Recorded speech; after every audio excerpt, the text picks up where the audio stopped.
Hello and welcome back to Scout Report on Euro Football Daily. Today we've partnered with our friends at Isuzu to bring you what you've been asking for, another 5 players who destroyed their rivals. Let's take it away. 5. Andriy Shevchenko. His 3 years at Chelsea aside, Andriy Shevchenko had a brilliant career at the top level. The Ukrainian became and remained his country's top scorer of all time, and despite a poor spell in England and a slow end to his playing days, he averaged better than 12 league goals per season over 18 years. In fact, Sheva's overall strike rate of 0.49 goals per game is better than Thierry Henry's at 0.45, and it was normally his club's rivals who saw the best of him. After joining AC Milan in 1999, the forward appeared 22 times in the Derby della Madonnina, the ancient grudge match between Milan and Inter. In that time, Shevchenko scored 14 and assisted 1, making him the top scorer in a fixture whose history stretches back to 1909. Shevchenko won half of his games against the Nerazzurri and lost just 5, and in his entire career he scored more often against Inter than any other team, despite playing relatively few games, especially when compared to the next highest scorer in the derby, Giuseppe Meazza, who took 40 appearances and periods with both Milan clubs to net his 13 goals. Shevchenko was rewarded with the title and Champions League during his time at the San Siro, though his consistency wasn't matched by the rest of his team, as all 5 of the trophies he won at the club came in the space of a single year, remarkable given that he spent 8 campaigns with the Rossoneri. But Inter weren't the only victims of the striker. He also maintained a solid record in the Ukrainian derby between Dynamo Kiev and Shakhtar Donetsk, with his tally of 6 goals in the tie only bettered by 6 other players. With such a CV, rival fans must have been delighted to see Sheva retire in 2012, but sadly for Shakhtar fans, they still haven't seen the back of him, with the now 41-year-old currently pursuing a career in Ukrainian politics. 4. Klaas-Jan Huntelaar.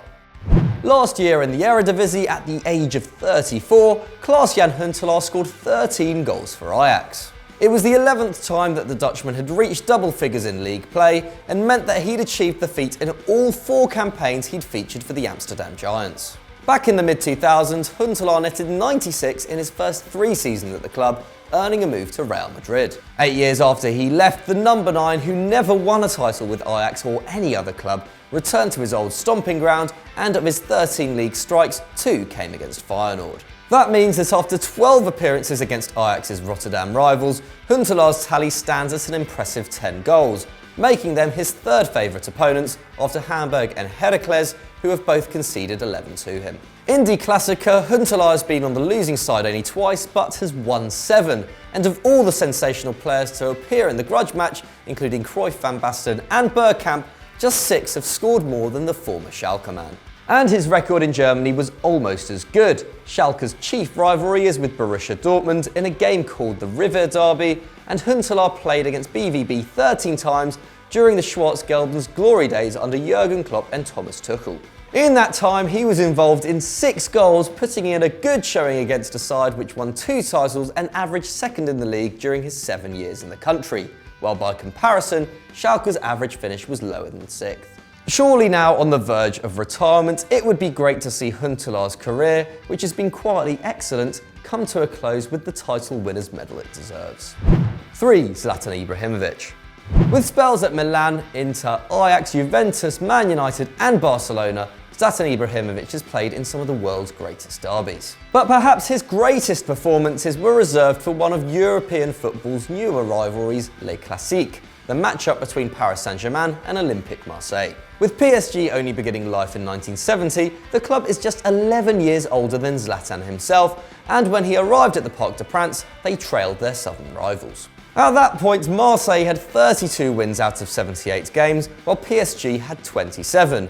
But since 2012, the year the Swede came to France, Les Parisiens have gone unbeaten in the fixture, bringing the overall record to 40-32 in their favour. Zlatan participated in 10 editions of Les Classiques, winning 9 and drawing 1, and contributed a staggering 11 goals and 4 assists in that time, meaning he scored and created more goals than Marseille have in the last 17 games between the 2 teams. Marseille must have been depressed, but they can hardly have been surprised. During his years in Italy, Ibra was involved in 7 goals in 13 games against Inter Milan, playing the club with AC in the Derby della Madonnina and with Juventus in the Derby d'Italia. Funny, given that he won 3 consecutive titles with the Nerazzurri between 2006 and 2009. Now with LA Galaxy, Zlatan is still showing his big game credentials, scoring a brace on his debut for the club in the very first game between Galaxy and their newly founded city rivals LAFC, a fixture christened El Tráfico after LA's famously crowded roads. 2. Robert Pirés.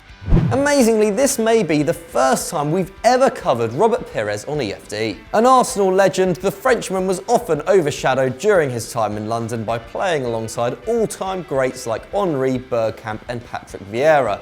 But he was an exceptional footballer in his own right, appearing nearly 300 times for the Gunners and contributing 119 goals and assists. In 6 seasons at Arsenal, Pirés won 2 titles and appeared in the PFA Team of the Year 3 times on the bounce between 2001 and 2004, as well as reaching the Champions League final.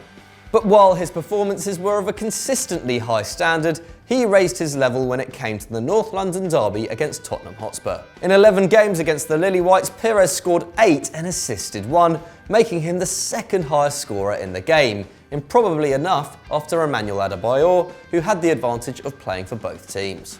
Pirés bagged more in the derby than Henry and Bergkamp combined, and he racked up 5 wins, 6 draws and 0 losses, only coming out on the losing side to Tottenham after he switched to Aston Villa in 2010. In fact, by the end of his career, Pirés had scored more goals against Spurs than any other club, with his most important coming in 2004 in a 2-2 draw at White Hart Lane, which saw the Gunners win the league at their arch-enemy's ground on the way to an invincible season. Not too bad for a man who wasn't even in the top 3 players at his club. 1. Zinedine Zidane.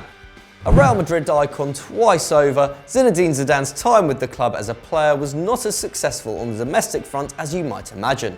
In 5 seasons, the Frenchman never won the Copa del Rey and lifted the Liga trophy just once, finishing second twice, third and fourth, while Valencia won 2 titles in the same period. However, Los Blancos' relative underperformance in the league was mitigated by an incredible record against rivals Atletico Madrid. In the 8 games Zidane played against Atleti, he contributed 4 assists and never lost.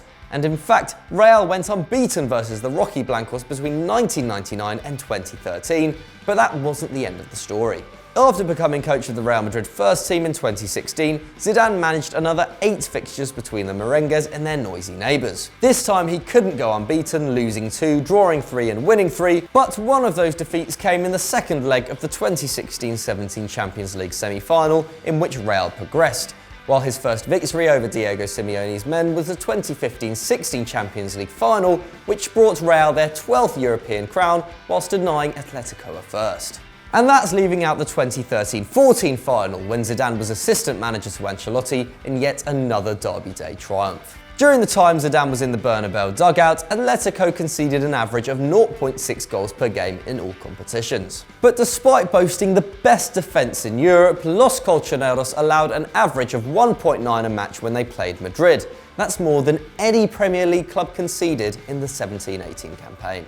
A hero in one half of Madrid, a villain in the other, Zinedine Zidane is single-handedly responsible for many of the darkest days in Atletico Madrid's history.